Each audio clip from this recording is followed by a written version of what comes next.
Castle Rock Season 1 has a lot going on. Murder, imprisonment, mental illness, characters moving through time and space, tears in the fabric of reality, and all manner of inexplicable occurrences. It's weird and complex, and it's really well presented. There seems to be a focus on the mind and its ability or lack thereof to separate fact from fiction, as well as the theory that there is any number of ongoing, multi-dimensional concurrent realities, all happening both separate from yet in sync with one another. But what does it all mean? What is the show trying to tell us? Well, I honestly have no fucking idea at the moment.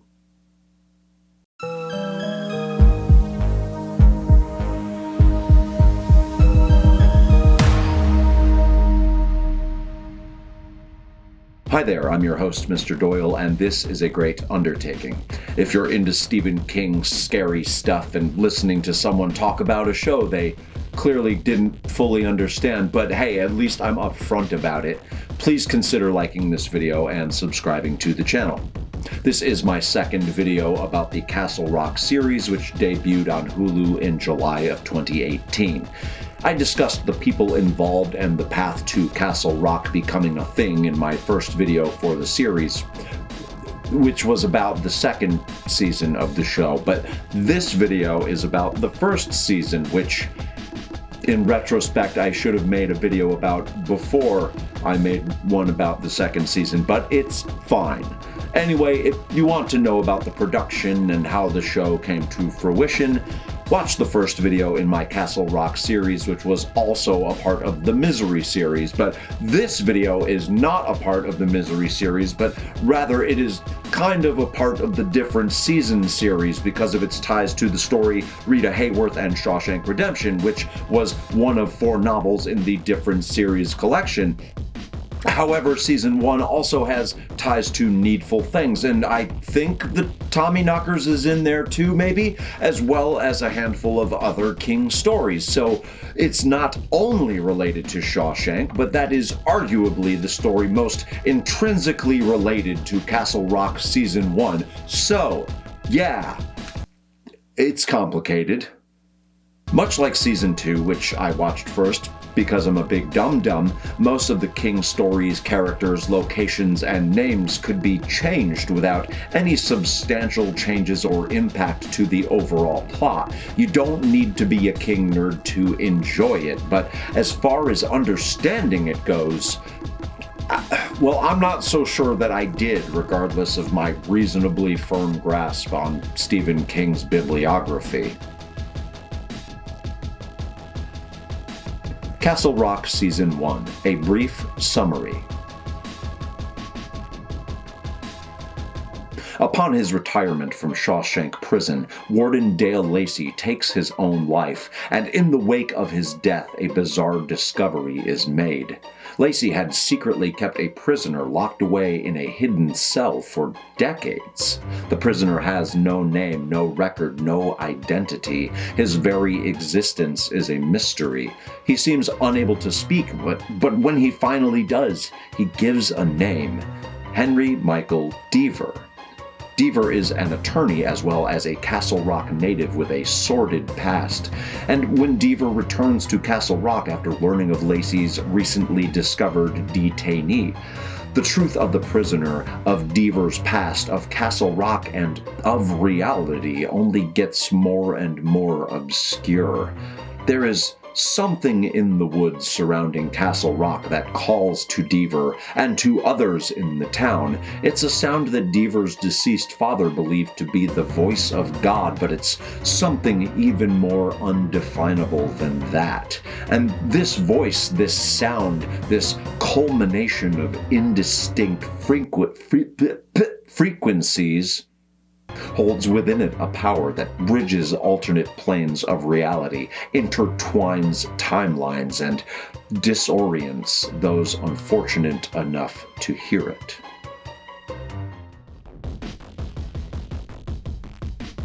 Matters of the mind.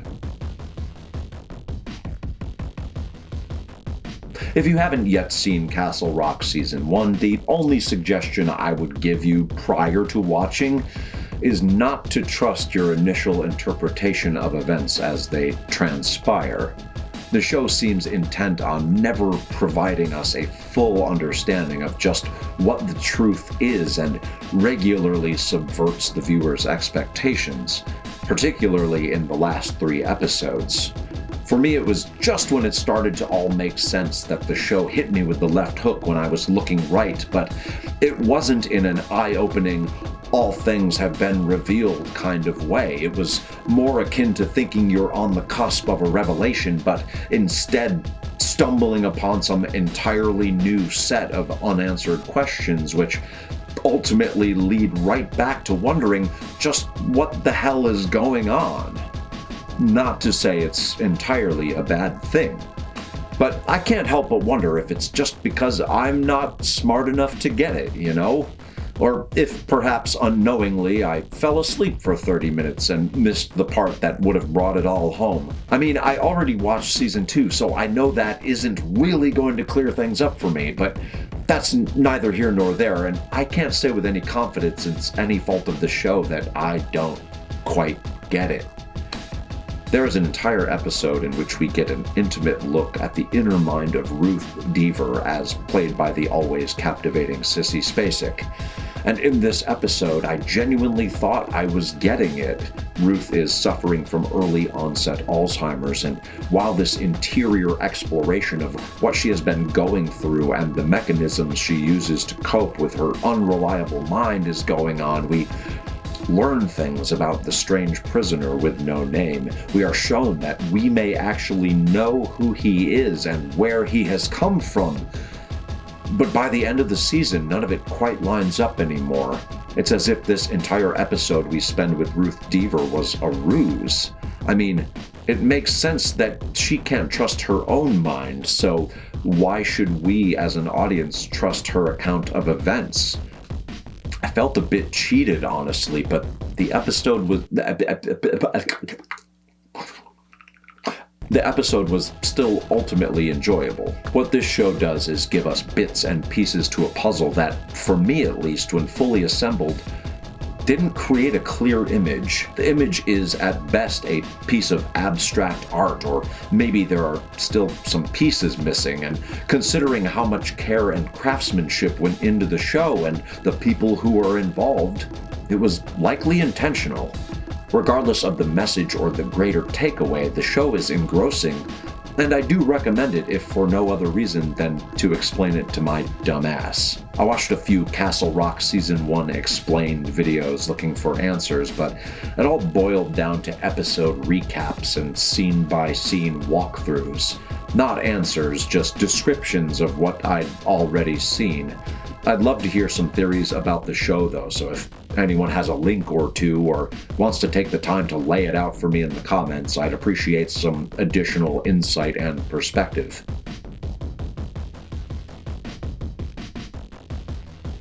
The Schizma.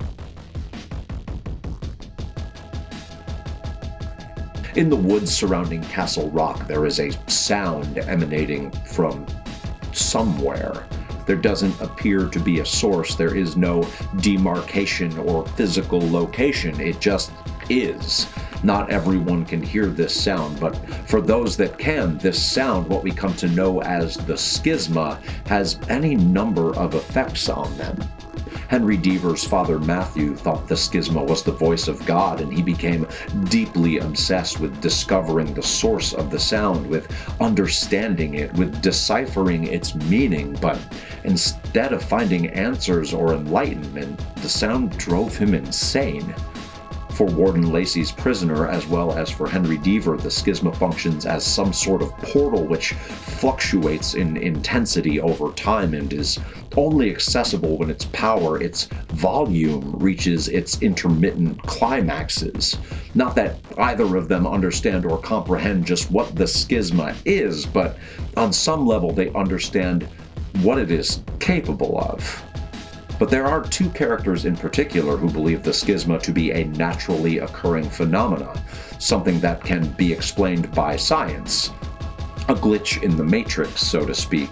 And these two characters, whose time and roles in the show are incredibly small and seemingly insignificant, propose that this sound, this portal, is nothing more than an accident, a design flaw by either a creator or the result of an imperfect alignment of molecules. But we never know for sure. We never get the answer, and it's this open-ended absence of an explanation that gives the idea of the schisma its allure.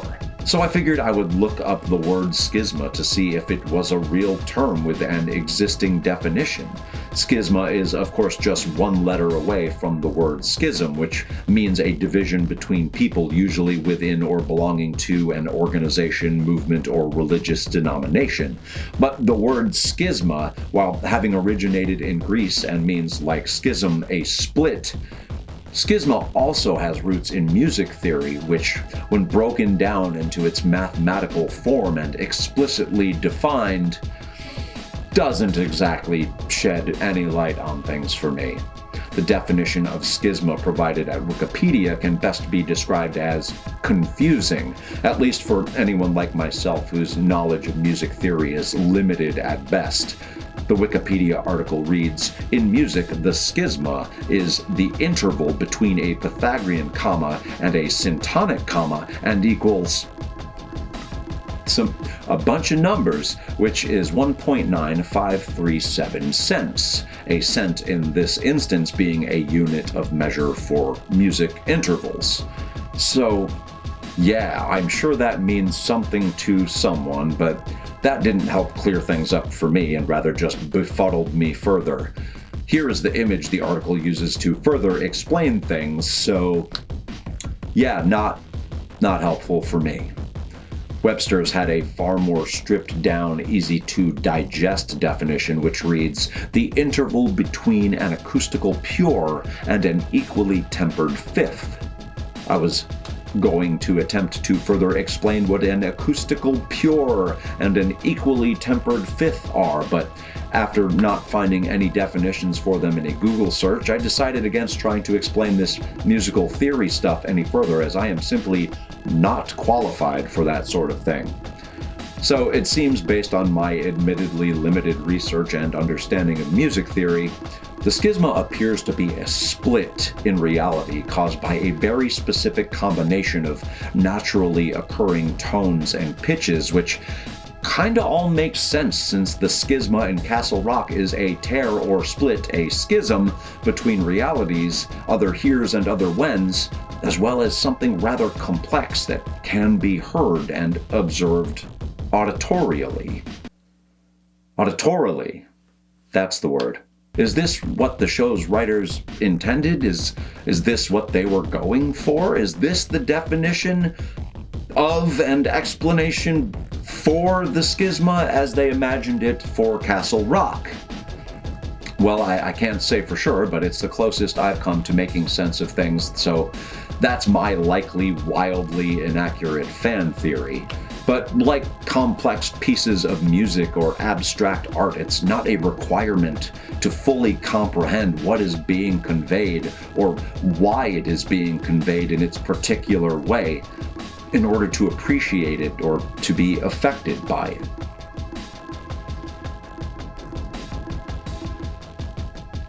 Final thoughts.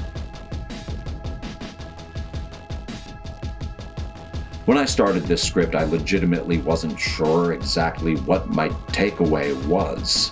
I had hoped that by writing through it, a conclusion would present itself, and yeah, it kinda did, I suppose.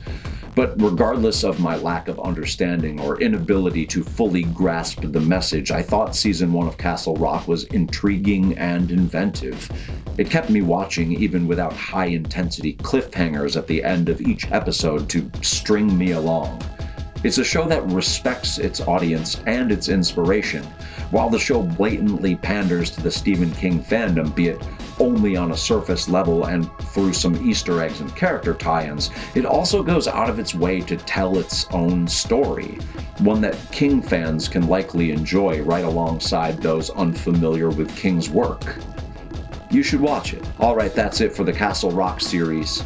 My next video will be about the 1987 novel The Tommyknockers, which, in my opinion, is one of the most overlooked and underrated novels from King's career. Please consider liking this video. If you're not subscribed, please click the subscriber bell to get notifications. Thank you to all of my subscribers and constant commenters for watching and leaving me your thoughts in the comments section of all of my videos. I love to hear from you, and I appreciate your contributions to this channel. I'll see you next time, whenever that might be. Okay, goodbye. Be sure to click like and subscribe to the channel for my continued analysis of all things Stephen King, pretty pleased with blood and guts on top. My name is Mr. Doyle, and this has been a great undertaking.